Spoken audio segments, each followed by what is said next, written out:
Hi friends. నారదుడు బ్రహ్మమానస పుత్రుడు. నారద మహర్షి సాక్షాత్తు భగవంతుని ప్రతినిధిగా చెప్పబడ్డాడు. అయితే నారద మహర్షి సాధారణ ఋషి కాదు. నారదుడు ఒక దేవ ఋషి. మన హిందూ సాంప్రదాయాల ప్రకారం నారద మహర్షి మహాజ్ఞాని. అలాగే తన జ్ఞానాన్ని తన శిష్యులకు అందిస్తూనే వచ్చాడు. నారద మహర్షి త్రిలోక సంచారి. ప్రతినిత్యం నారాయణ నామాన్నే స్మరిస్తూ త్రిలోకాలను సంచరిస్తూ ఉంటాడు. అంతటి గొప్ప శక్తివంతుడు నారద మహర్షి. సాధకులకు భగవంతుణ్ణి ఎలా ప్రసన్నం చేసుకోవాలో ఉపదేశిస్తూ ఉంటాడు. నారద మహర్షి యొక్క మహత్యం ఎంతో గొప్పది. ఎందుకంటే మానవ ఋషులే వారి యొక్క శక్తులతో మనుషుల యొక్క తలరాతలను మార్చగలరు.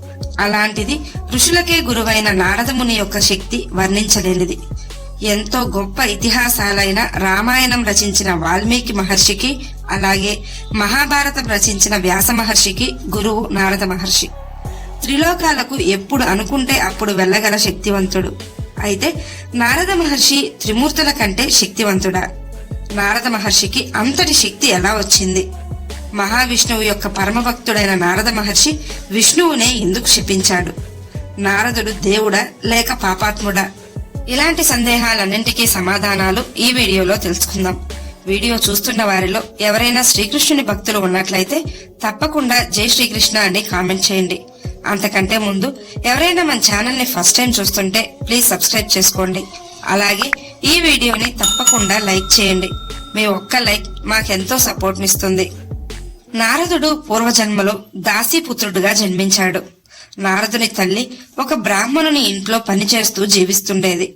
అయితే తల్లి వెంటే రోజు నారదుడు ఆ బ్రాహ్మణుని ఇంటికి వెళ్లేవాడు.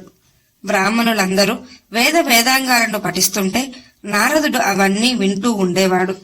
ఒకసారి చాతుర్మాస్య దీక్ష కోసం కొంతమంది సన్యాసులు ఆ బ్రాహ్మణుని ఇంటికి వస్తారు.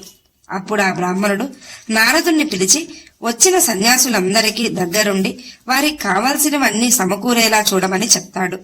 అలా నారదుడు ఆ సన్యాసులందరికీ సేవ చేసి వారందరినీ ఎంతో సంతోషపరుస్తాడు. దాంతో ఆ సన్యాసులు నారదునికి ద్వాదశాక్షరి మంత్రాన్ని ఉపదేశిస్తారు. అలాగే సత్యం, మాయ ఇలాంటి వాటన్నిటి గురించి బోధిస్తారు. ఆ తర్వాత కొంతకాలానికి నారదుని యొక్క తల్లి పాము కాటు వలన మరణిస్తుంది. నారదుడు అంత చిన్న వయస్సులోనే క్రూరమైన అడవుల్లోకి వెళ్లి నారాయణుణ్ణి స్మరిస్తూ సంచరించడం మొదలు పెడతాడు. ఆకలి, దాహంను తట్టుకొని దైవాన్ని స్మరించుకుంటూ శ్రీమన్నారాయణుడు అండగా ఉన్నాడనుకుంటూ ముందుకు వెళ్తుంటాడు. అలా ఒక రావి చెట్టు కింద కూర్చుని ద్వాదశాక్షరి మంత్రాన్ని జపించాడు. వెంటనే నారాయణుడు ప్రసన్నుడై నారదుని ముందు ప్రత్యక్షమవుతాడు. అలా ప్రత్యక్షమైన మరుక్షణమే అదృశ్యమవడంతో నారదుడు ఎంతో బాధపడతాడు. ఆ సమయంలో నారదునికి నారాయణుని మాటలు వినపడతాయి. నువ్వు సన్యాసులకు చేసిన సేవ కారణంగా నీకు ఈ జన్మలో లీలామాత్ర దర్శనం మాత్రమే ఇచ్చాను. ఇక నువ్వు చూసిన ఈ రూపాన్నే ఇంకా చూడాలని కోరుకుంటూ పాటలు పాడుతూ అందరికీ చెప్తూ సంచరిస్తూ ఉంటావు. ప్రకృతి ధర్మం ప్రకారం నువ్వు ఏదో ఒక రోజు నీ శరీరాన్ని వదిలేస్తావు. అలా వదిలేసిన తర్వాత నీవు బ్రహ్మమానస పుత్రునిగా జన్మిస్తావు. మహాజ్ఞాని అవుతావు. ఆ సమయంలో త్రిలోకాలను సంచరిస్తూ నారాయణ మంత్రాన్ని జపిస్తూ స్వేచ్ఛగా అన్ని లోకాలలోనూ విహరించగలవు అంటూ నారాయణుని మాటలు నారదునికి వినపడతాయి. ప్రకృతి ధర్మం ప్రకారం కొంతకాలానికి నారదుడు తన దేహాన్ని వదిలేస్తాడు. ఆ తర్వాత బ్రహ్మమానస పుత్రునిగా జన్మించాడు. మహతి అనే వీణను నారాయణుడు నారద మహర్షికి బహుకరిస్తాడు. అలా ఆ వీణపై నారాయణ నామాన్ని జపిస్తూ 14 లోకాలను విహరిస్తూ స్వేచ్ఛగా జీవిస్తుండేవాడు. సత్యలోకం, కైలాసం, వైకుంఠం అలా ఎక్కడికి వెళ్లినా లోక కళ్యాణం గురించే మాట్లాడుతూ ఉండేవాడు. దేవతలు, రాక్షసులు, మానవులు లాంటి తేడా లేకుండా దైవ శక్తి గురించి అనేక విషయాలు ఉపదేశిస్తూ ఉండేవాడు. మునులకు సైతం అపారమైన జ్ఞానాన్ని అందించాడు. లోక కళ్యాణం కోసం అన్ని యుగాల్లోనూ లోకాల్లోనూ అన్ని కార్యాలను చక్కబెడుతూ ఉండేవాడు. వ్యాస మహర్షికి, వాల్మీకి మహర్షికి ఎంతో జ్ఞానాన్ని ఇచ్చి వారికి గురువయ్యాడు. ఎన్నో భక్తి స్తోత్రాలు కూడా రచించిన గొప్ప ఋషి నారద మహర్షి. ఇంతటి జ్ఞాని, శక్తివంతుడైన నారద మహర్షి నిరంతరం నారాయణ మంత్రాన్నే జపించే నారద మహర్షి విష్ణువునే శపించే అంతటి పాపం ఎందుకు చేశాడనే విషయాన్ని ఇప్పుడు తెలుసుకుందాం.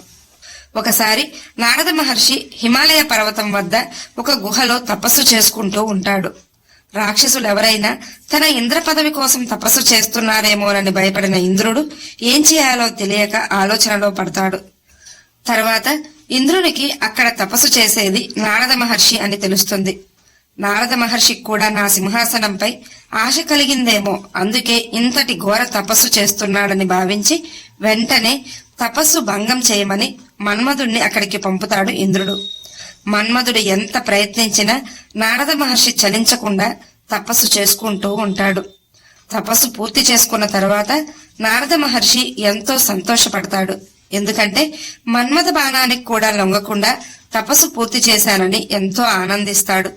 ఆ సంతోషం కాస్త గర్వంగా మారిపోయింది. వెంటనే కైలాసానికి వెళ్లి పరమశివుణ్ణి కలుసుకుని తాను ఎలాంటి మాయకు లొంగకుండా తపస్సు చేశానని గర్వంగా చెప్తాడు. అందుకు పరమశివుడు నవ్వి మౌనంగా ఉంటాడు. ఆ తర్వాత సత్యలోకంకు వెళ్లి తన తండ్రి అయిన బ్రహ్మకు కూడా అదే విషయాన్ని చెప్తాడు. అందుకు బ్రహ్మ, నారద, ఆ ప్రదేశం పరమశివుడు మన్మధుణ్ణి భస్మం చేసిన ప్రదేశం, అందుకే అక్కడ తపస్సు చేస్తున్న నీపై మన్మథ బాణం పనిచేయలేదని చెప్తాడు. అయినా తండ్రి మాటలను కూడా పట్టించుకోకుండా వైకుంఠానికి వెళ్లి నారాయణునికి విషయం వివరిస్తాడు. నారాయణుడు మాత్రం పొగడ్తలతో నారదుణ్ణి ముంచెత్తుతాడు. ఆ తర్వాత కొంతకాలానికి నారదుడు భూలోకాన సంచరిస్తూ ఉంటాడు. అక్కడ క్షీరనిధి అనే రాజు కళ్యాణపురం రాజ్యాన్ని పరిపాలిస్తుండేవాడు. నారదుడు ఆ రాజ్యానికి వెళ్ళినప్పుడు ఆ రాజు యొక్క కుమార్తెను చూసి ఇష్టపడతాడు. కాని ఆమె జాతకంలో శ్రీ మహావిష్ణువు వరిస్తాడని ఉంటుంది. దాంతో నారదుడు వైకుంఠానికి వెళ్లి శ్రీ మహావిష్ణువుకి విషయం చెప్పి ఒక కోరిక కోరతాడు. అదేంటంటే ఒక్కరోజు హరిరూపం తనకు ఇచ్చినట్లయితే తను వెళ్లి ఆమెను వివాహం చేసుకుని వస్తానని చెప్తాడు. అందుకు శ్రీ మహావిష్ణువు తదాస్తు అంటాడు. నారదుడు సంతోషంగా స్వయంవరంకు వెళ్తాడు. అక్కడ అందరూ నారదుని చూసి నవ్వుతుంటారు. నువ్వు ఈ కోతి రూపంలో స్వయంవరానికి వచ్చావా అని హేళన చేస్తుంటారు. విషయం అర్థమైన నారదుడు ఇదంతా విష్ణుమాయ అని తెలుసుకుంటాడు. వెంటనే వైకుంఠానికి వెళ్లి విష్ణువును ఈ విధంగా శపిస్తాడు నారదుడు. నాకు భార్య కావాలని ఆరాటపడితే నువ్వు ఎలా అయితే దూరం చేశావో నువ్వు కూడా నీ భార్య కోసం అష్ట కష్టాలు పడతావంటూ శపిస్తాడు నారదుడు. నారదుని శాప ప్రభావం వలనే శ్రీరామునిగా అవతరించినప్పుడు సీతా వియోగంతో అష్ట కష్టాలు పడ్డాడు. శ్రీ మహావిష్ణువు నారదునికి కమ్ముకున్న మాయను పోగొట్టి సాధారణ స్థితికి వచ్చేలా చేసి వాస్తవాన్ని గుర్తు చేస్తాడు. నారదుడు విష్ణువును క్షమించమని వేడుకుని అక్కడి నుండి వెళ్లిపోతాడు. ఆ తర్వాత నారదుడు చేసిన పనికి పాప ప్రక్షాళన కూడా చేసుకున్నాడు. నారద మహర్షి సాక్షాత్తు భగవంతుని ప్రతినిధిగా చెప్పబడ్డాడు. ఈ వీడియో మీకు నచ్చినట్లయితే లైక్ చేయండి, షేర్ చేయండి, అలాగే సబ్స్క్రైబ్ చేసుకుని పక్కనే ఉన్న బెల్ ఐకాన్ ని ఆన్ లో ఉంచుకోండి. Thanks for watching.